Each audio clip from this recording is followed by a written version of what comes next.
Sa pagpapatuloy ng Pink Saturday event ang mga kapangpangang kakamping na kilahok din sa National Lugaw Day. Ayon sa mga taga-suporta ni Vice President at Presidential Aspirant Leni Robredo, higit 4,500 bowls ng lugaw ang naipamahagi sa buong Pampanga nitong nagdaang Sabado.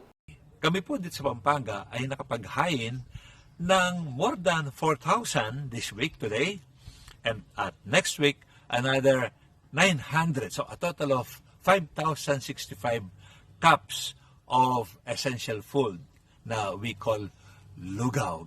Higit 10 jeep naman sa Angeles City ang nagbigay ng libreng sakay. Simula sa mga arawang nagtatrabaho hanggang sa mga nanay na namamalengke, lahat ay may free ride. Mayroon po kaming inarkilang sasakyan, libreng pasakay sa mga PUJ jeeps that will take the passengers all in different parts of the city of Angeles. Sa lungsod naman ng Olongapo, bukod sa lugaw, namahagi rin ng itlog, tinapay at noodle sa mga bata ang mga taga-suporta.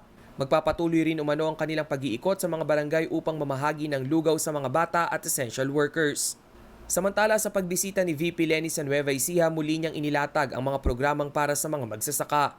Panahon na raw upang tangkilikin ang mga local product upang masuportahan ang mga nasa industriya ng pagsasaka.